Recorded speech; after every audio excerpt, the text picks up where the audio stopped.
It is New Year's Eve.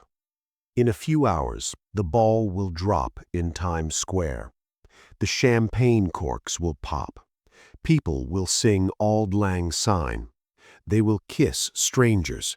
They will toast to the future. They will say, Happy New Year.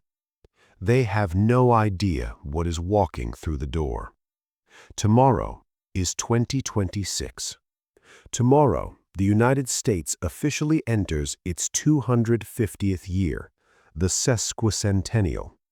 Tomorrow, another door quietly locks behind us. I have spoken to you every day this month. I have shown you the history of the Roman collapse. I have shown you the mechanics of the Federal Reserve's fraud. I have shown you the rot beneath the floorboards of the global economy. Now, I am going to tell you what I see coming. This is not prophecy from a crystal ball. This is projection based on the trajectory of every collapsing empire in human history. The math points in one direction. The patterns rhyme too clearly to ignore. Here are the four forces most likely to define 2026. Force 1. The digital lock-in. In 2026, the emergency will become permanent. The elites know the banking system is fragile. They know the commercial real estate market is a black hole. They know the debt cannot be serviced at current rates. They need a way to trap liquidity in the system. Every incentive they have pushes them toward a central bank digital currency rollout. They won't sell it as control. They will sell it as convenience and safety. They will wait for a crisis, a banking glitch, a cyber event, a bond market freeze. Then they'll say, the old system is broken. Here is your FedNow wallet. Here is your stimulus. Download the app. The moment your savings live inside that app, the fence is up. Capital controls, asset restrictions, and exit taxes dressed up as stability.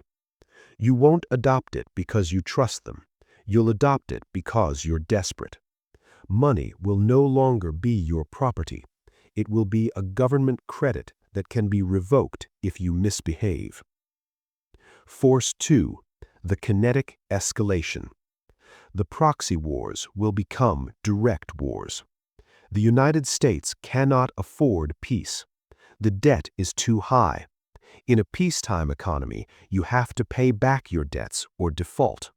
In a wartime economy, you can print unlimited money, cap interest rates, and ration goods under the guise of national security. This is called financial repression. In a war economy, you don't have to admit default. You cap rates, print the spread, and call it patriotism. Do not be surprised if the draft or a mandatory national service mandate returns. They need bodies. An empire in retreat always pays its bills with the blood of its younger generation. Do not be surprised if energy is rationed. They will call it climate action or war effort, but it is just managed scarcity. The age of cheap abundance is over. Force 3. The asset revaluation. Gold will not just go up. It may be remonetized. The East, the BRICS nations, are tired of holding U.S. debt that loses value every year. They have been buying gold by the ton. In 2026, we could see something that rhymes with 1933 and 1971, a de facto gold revaluation to patch central bank balance sheets, whether explicit or through a long, controlled devaluation of paper. If you hold dollars, you lose purchasing power. If you hold gold, you preserve it. This is the reset of the currency. It has happened before. It will happen again. Force 4. The domestic crackdown. As the standard of living falls, unrest will rise. When people realize their pensions buy less every year, when they realize they cannot afford what their parents took for granted, when they realize the American dream has become a lottery ticket, they will get angry. The government will not respond with reform. A dying empire cannot reform. It will respond with control. The surveillance apparatus that was built to fight terrorists abroad will turn inward. The domestic extremist definition will expand. It will include anyone who hoards food, anyone who uses privacy tools, anyone who questions the official economic data. The social credit system will move from soft, cancel culture, debanking, to hard, your CBDC wallet simply declines the transaction. This sounds bleak, I know. You want me to tell you it will be okay. You want me to tell you that an election will fix it, that a new technology will save us, that the spirit of 1776 will prevail. I cannot lie to you. I respect you too much to give you hopium. The winter is here. But, and this is the most important thing I will say all year, chaos is a ladder. For the unprepared, 2026 is the end of the world they knew it. For the prepared, it is the opportunity of 50 lifetimes. When the Roman Empire fell, the people who depended on the emperor for their bread died. But the people who had built self-sufficient villas, the people who had preserved knowledge, the people who held gold and land, they became the lords of the Middle Ages. They built the next civilization. When the Weimar currency collapsed in Germany in 1923, the middle class with cash savings was wiped out. But men like Hugo Steens, who borrowed the depreciating currency to buy hard assets like mines, ships, and factories, became billionaires in real terms. Wealth is never destroyed. It is transferred. We are about to witness the greatest transfer of wealth in human history. It is moving from the paper world to the real world. It is moving from the blind to the awake.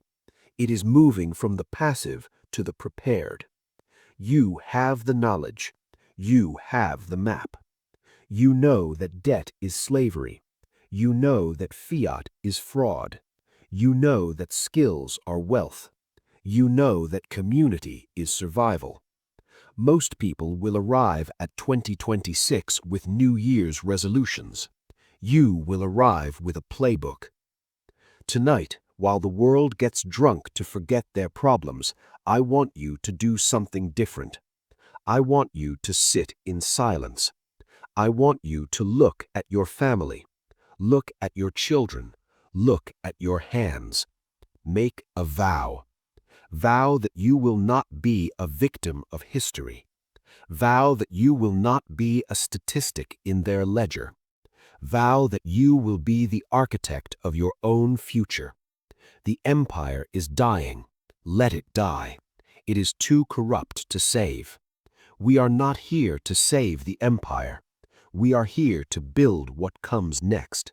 The parallel money, the parallel food systems, the parallel communities that will catch civilization when it falls.